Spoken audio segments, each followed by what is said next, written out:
All right, welcome to our episode of Inside the Industry with IU Sport Business Conference. I'm Carly. And I'm Carmen. And today we have Kathryn Jordan joining us, and she's going to tell us a little bit about her journey in sports.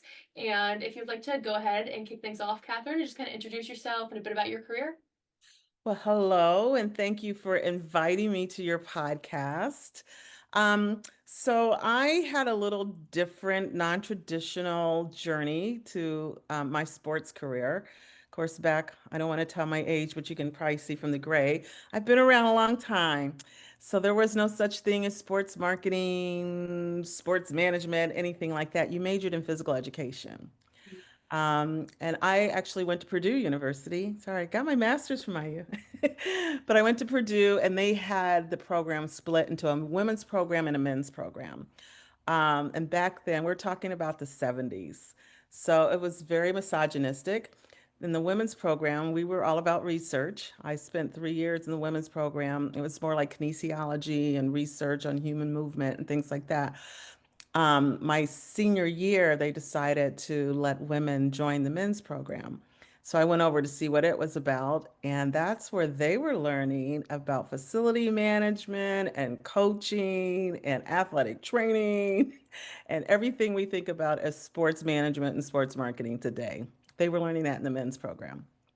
So I stayed over there and graduated. And then later, I really wanted to be a coach, was what my career aspirations were.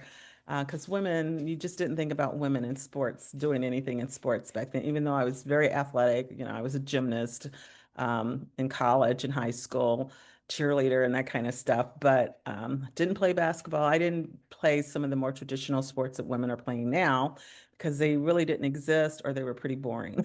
You had six women on a basketball team. That shows you how crazy it was back then. But I went back, got my master's to teach and coach. And when I graduated, they were letting teachers go. Not enough students, too many teachers. So I went to work for a not-for-profit. And in that not-for-profit setting is where I learned about business. I was doing their promotions, I was doing their selling, they used to do trade shows. It was Indiana Black Expo. My brother happened to be the president at the time. And so he brought me in as their only employee. So I was doing everything. I was running the office, managing the office, paying the bills. So that's where I got my business acumen from, 3 years there, being trained by board members, volunteer board members, and kind of on the job training. My brother received a grant from Lilly to come on board as a full-time paid president. And when he did that, it was like being at home again, being the little sister and the big brother. They say never work with friends and relatives. So we argued a lot. And because he was the president, I figured he would probably stay around. So I started looking for another job. And one of the board members mentioned that the Simons had just purchased the Pacers. They wanted to diversify. They didn't have any diversity on staff. And they were looking for someone who knew something about promotions because they were very promotional minded with their malls, opening the malls and things. So I applied, and long story short, that's how I got in. And I started as promotions assistant. Um, and then they probably had maybe 35 people on staff, and the majority of the people sold tickets because it was all about butts in the seats, as they say. Um, so I started doing other things, community relations, advertising, things that they didn't really have a department for, but I had a little bit of experience in it from working at Black Expo. So that was really how I got started. And when Donnie Walsh became the general manager, I was doing some things with the players kind of under the table that no one knew because you did not mix front office people with the basketball team at the time, especially women. You weren't allowed to fraternize, as they say, with the players. But I had lived that life. My ex-husband played basketball um, and was pro for a while and overseas and in the NBA. So I had kind of experienced the other side and knew how difficult it was. So I just kind of reached out to some guys and tried to help. And he saw how helpful that was. And so when he became general manager, he wanted me to keep doing it. And kind of the rest is history with the whole player development, athlete development aspect. So that's really, in a nutshell, really quickly, um, my journey. It was not your tradition. I didn't go to school to do any of this. But I was able to combine my love for sports and my love for education to kind of carve out the player development thing because that did not exist anywhere on any level. And that was just basically life skills and um, my experiences from subbing, working with, just students on helping them with different things. And you just kind of transfer that over into another area. So that's me. That's awesome to hear all of your experiences and just how you really about the man-dominated field of sports and how you got through that and are so successful in what you do. So that's really awesome to hear. And that's great. What first drew you to like the sport and entertainment industry since you didn't like go to school for that and they didn't have a sport marketing program and everything? So what kind of drew you in? I'm growing up. I think like most people, things that they say, look at what you did as a child, what you enjoyed as a child, and that's kind of like it's your calling almost. So as a small child, I was very competitive. I used to compete with the boys in the neighborhood. I played tag tackle football and basketball and ran track. I would race them. We race our bikes. So I was just a very competitive kid, young lady. And it was the boys because most of the girls were not tomboys, as we used to call them, tomboys. A lot of my friends, I had one friend who was also a tomboy, so we used to play a lot together and compete against the boys. So I just always had an interest in sports. I kind of those formative years were in Chicago. I'm from Indianapolis, but my family moved to Chicago. So the Bears were really big and the Cubs, and the White Sox. So all of that, that was very big. So that's what you heard about a lot. So that was what I was following at the time. Yeah, totally. And kind of like you just said, growing up, kind of being called a tomboy and hanging out with the boys. And Yeah. how did you kind of blend your strategic management and creativity in pro sports in a male-dominated industry? Well, first of all, I didn't really think about it as a dominant industry. I didn't go into anything thinking, oh, look at all the men. I mean, I don't know, it just never crossed my mind. I think I was fortunate. One of the things that I always share when I speak to students when they're talking about, that's my ESPN going off, sorry. Yeah. I don't know if you can hear that. Um, I always say, know the culture of the organization. It's more than I just want to work for this team or I want to work here or this company. You got to know the culture because you don't fit into everything. It's just like picking a team. When you're going to college as an athlete and you're being courted or you're looking at where you might want to go, you're looking at the program and will I fit? So it's the same thing. I was fortunate enough to work under Donnie Walsh. Um, and actually before Donnie, Ray Compton, he was actually the beat writer before he was like the chief marketing officer for the Pacers. He's the one that hired me. Um, but they were very open-minded. There was no male, female kind of thing going on. So my nature, I always say, well, I'm a Virgo. Virgos are very analytical. My nature is to be very strategic, almost to a fault in what I do. So, and then being in education, coming up through school, and you're putting together lessons plan, it's the same as a business plan as I learned because I didn't know what marketing plans and business plans were. But I quickly found out it's the same thing as a lesson plan. What do I want my students to know at the end of this lesson, and how am I going to get them there? How am I going to teach it to them? So it's the same thing. What are you trying to accomplish? So I've always just been very strategic and, and really didn't think about it in a male, female. I did know being in education, I did understand human behavior and the human development, and that helped a lot, knowing that when our brains, that little last part of our brain comes together, that makes the decision. So I understood that too, which I think helped a lot. Yeah, it's an awesome skill set to have. So you've been credited as the inspiration behind the NBA athletic development. What was your original vision for that, and how was the concept evolved league wide? It really wasn't a vision. It was just, I guess now you can look at it as you see something that needs to be done, so you do it. Yeah. Again, I had been on the other side when I was married. My ex-husband was drafted by New Jersey. He went to New Jersey because I had an extra semester at school since I had changed over. So he was in New Jersey and just going through the draft process because he was told he was going to be drafted one place and fell much lower than anticipated. So watching him go through that, the emotional kind of disappointment. And then they had a rule back then, if I remember correctly, a no cut really meant a no cut. And New Jersey had all no cut contracts. So even though they drafted him, he couldn't be on the roster. So they sent him to another team, it was a league that was kind of equivalent to the G League now. It was kind of like their farm team kind of thing they had going back there. And I watched that and I joined him there and I watched all these guys getting picked up before him when he was leading the stats. So I didn't understand that. And so I'm trying to figure out what is, the political thing. I had seen the college stuff and in college it's like, when you're the star athlete, oh, everybody loves you and, whatever you want, you can have and all that stuff. And this was different. And then when he did get a contract to go to the NBA, he went to Cleveland. And when he moved there, and I came up there, he was living in an apartment. He had no furniture. Um, and I was like, "Where's the furniture?" Because he was there before me. He goes, "Oh, I'll just let you. I thought I'd just let you do that when you got here." It's like, okay.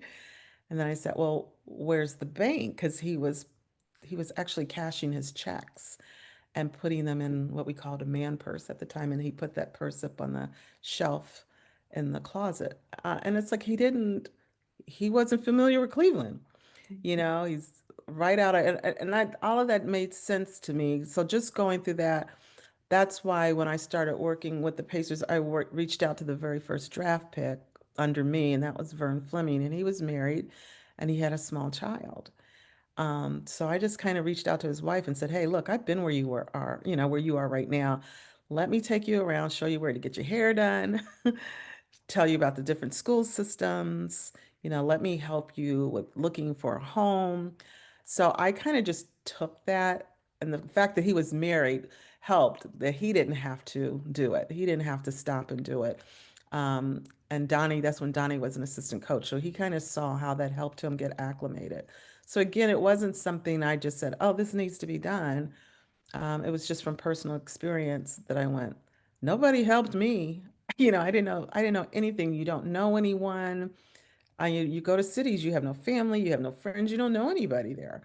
So unless there's someone to kind of help you navigate your surroundings and help you out, you're kind of lost, and it's a hard transition. And the rest of it kind of came later as we got younger players. We started getting players out of high school.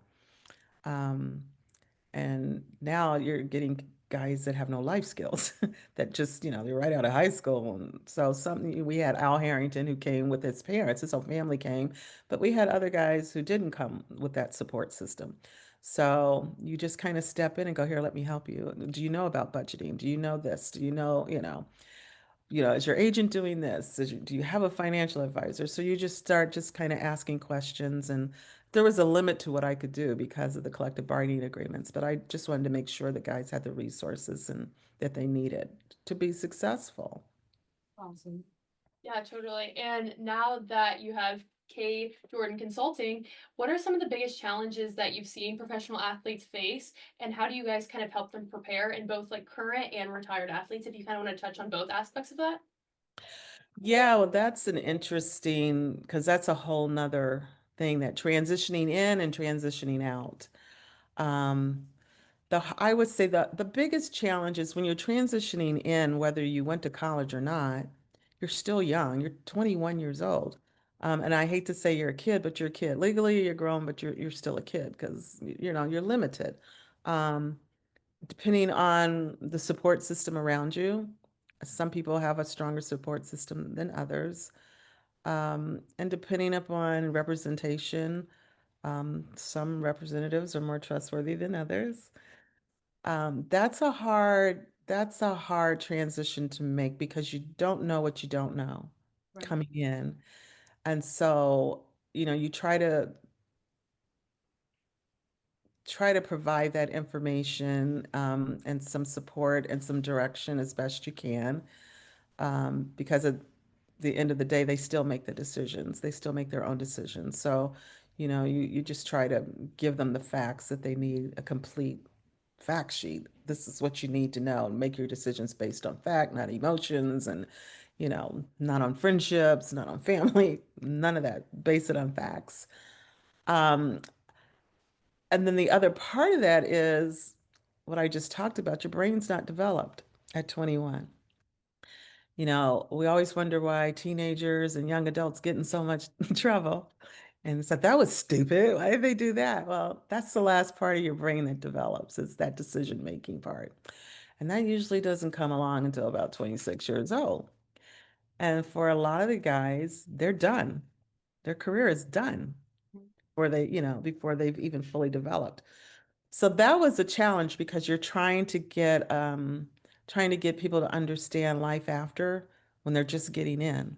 Right. It's like you need to start preparing now, and you need to learn how to network, and you need to start thinking about life after. Basketball isn't going to last forever. There's only so many teams, so you can't coach. Sorry, that's my dog. You can't coach. Sorry. All good. Everybody can't be a coach. Everybody can't be a broadcaster. There's only so many networks, so that's what they know. And so you're trying to say, let's see what else you might have some interest in. But that's all they've done all their life Right. to reach that level. So that was a challenge. Um, and then again, going out, you're trying to say, what are you doing with your money? Let your first, and it's also with their families, because depending on what they're coming from, background they're coming from, it's like, let that first check contract work for you. I know, especially, if you're in the first 10 in the NBA, it's a lot of money that you're making, but the second contract isn't guaranteed. So let's not spin this first one. Let's do things with it so it works for you. And let's talk about what you think you might want to do. And I tried to expose them to as much as I could. We had one guy who thought he wanted to get into mall development. And so it's like, okay, well, let's go talk to our owners. We're very happy. Simons are very happy to talk to them and talk, about that.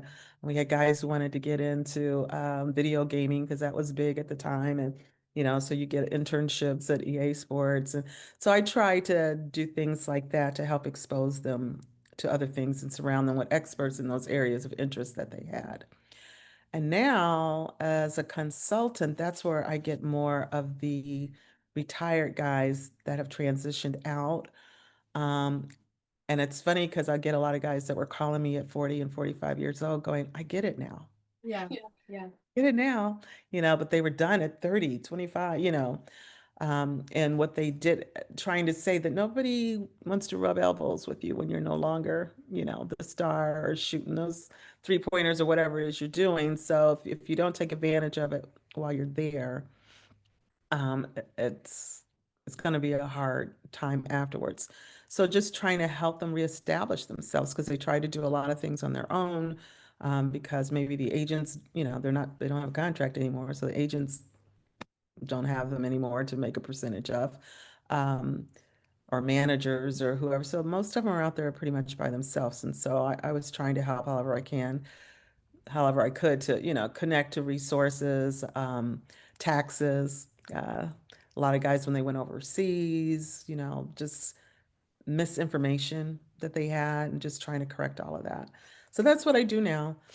Some of them have events, some of them have foundations that I've helped establish for them, help run events. Again, a lot of it is connecting them to resources, based on what it is that they want to do now that they've been out of the game for a while. So that's kind of what I do now with them. Yeah, that's so interesting. That's great. We just have a couple more questions for you.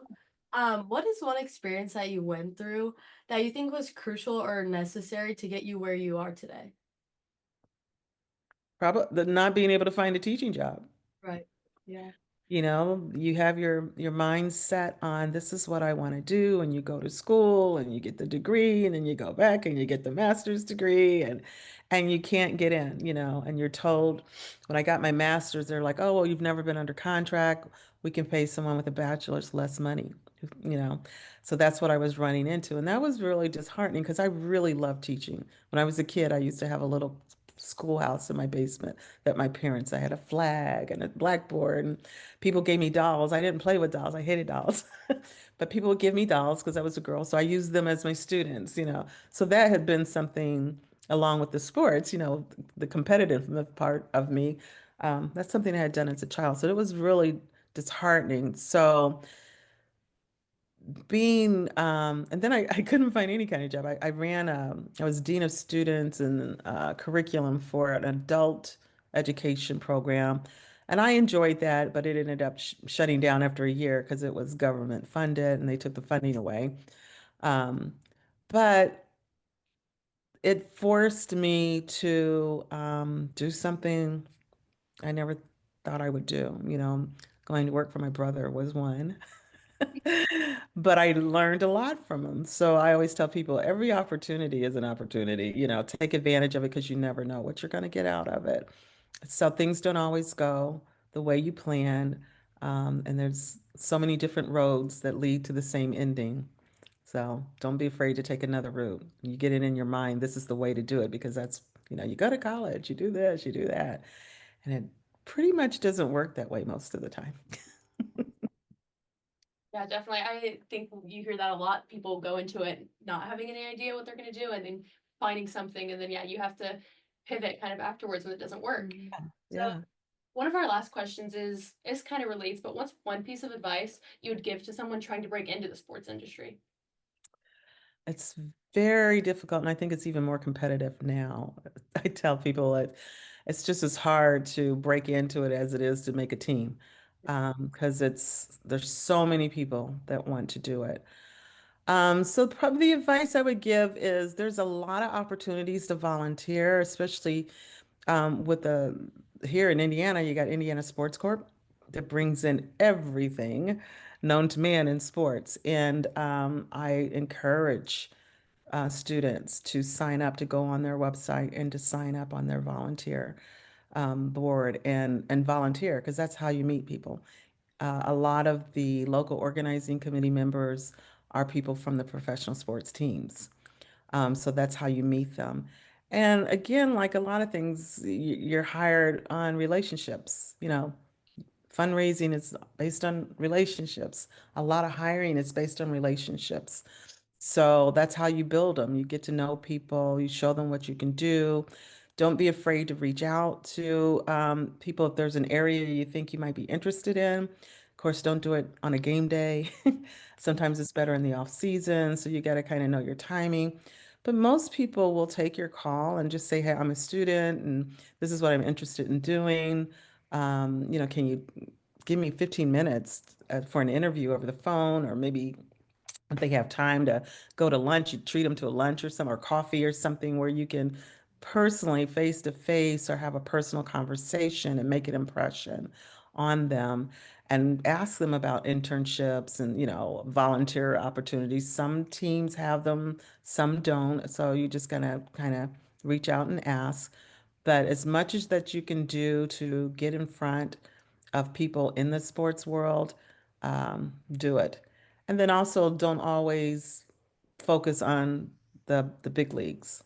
When I was at the Pacers, there was a few people we hired that had worked in minor league baseball because you're doing the same thing.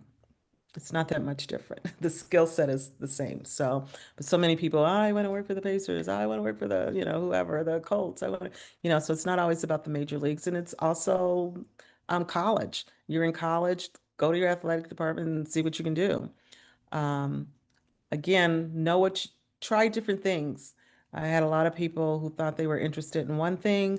They came in, and I would always let my interns kind of go around to the different, you know, volunteer in the different departments or talk to the other directors. And then they found out they really liked something else and kind of switched. And that's okay. That's okay. But yeah, get out there as much as possible and get exposure. Yeah. Well, awesome. That's all we have for you. Thank you so much for joining us today. Sure. Thank you for asking. Of So, Of course. We have a great day. you too. Bye-bye. Yeah. Bye.